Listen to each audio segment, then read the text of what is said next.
Final score 52-49. Vince Greco, Rachel Galligan here at Clune Arena.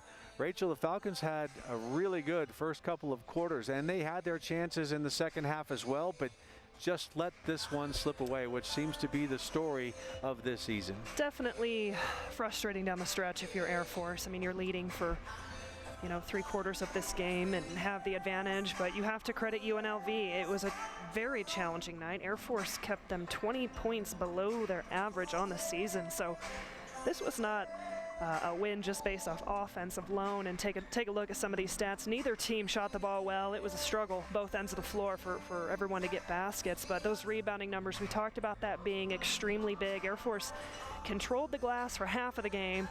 UNLV, I think, was challenged greatly at halftime, came out guns a-blazing, ended up out-rebounding Air Force 47-45, and those second chance points were big. UNLV won that category 11-4, and though a lot of those came late in the game, and then those turnover numbers, I mean, only 11 for Air Force. That's really good. That's a really good number, right? But the first half only had 3, and I think that third quarter really was frustrating. There were probably 5 or 6 in that third quarter that made it extremely difficult. But I think for me the biggest difference in this game were those free throw numbers. I mean, it's a glaring differential. UNLV got to the line 25 times.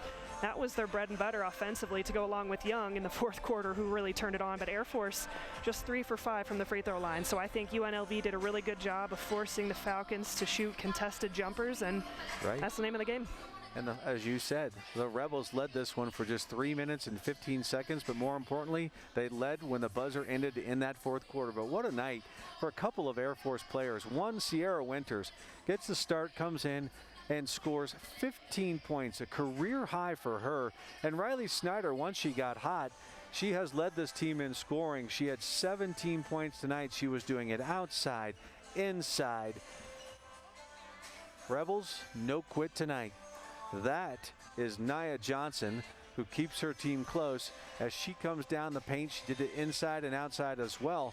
But what more can you say about Cassidy Huffman tonight? She becomes the Division I all-time block leader for the Air Force Falcons, as I believe, Rachel, she had at least 6 tonight. 6 blocks, yeah. Well, no, I take that back. Yeah, 6 is, I apologize, but UNLV, we talked about in that second half, as you see Huffman with yet another block there, but this was really the name of the game. I mean, Young in that fourth quarter took control. They got the ball to her in that high post. She put her head down. She got it to the rim.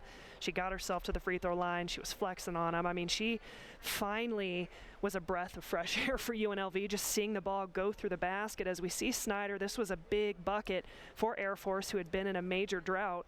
But UNLV at the end of the day, just enough behind Young's performance in that fourth to hold on to this lead. Young had 15 points. Snyder a chance to give Air Force the lead, but it falls short when they needed it. And again, the final score, the Rebels win this one 52-49. The great thing about the format this year is these same two teams get to play again here in about less than 48 hours, as they'll be back here on Sunday, Super Bowl Sunday, for the rematch. Yeah, I mean, this was a fun game. This was a gutsy game. There was nothing easy about this game for either team, so I'm excited to see what sort of adjustments are made and what is ahead of us for Sunday. And I can guarantee there will be some things switched up offensively, some things switched up defensively, but both teams are going to compete just as hard as they did today. And we'll have to find out why tonight Brianna Autry-Thompson was on the bench, available for the Falcons, but did not get any playing time. Well, we hope you enjoyed tonight's broadcast. We will be back again on Sunday. Tip-off for that one is at 1 p.m. For Rachel Galligan and our entire Falcon Vision crew, good night from Clune Arena.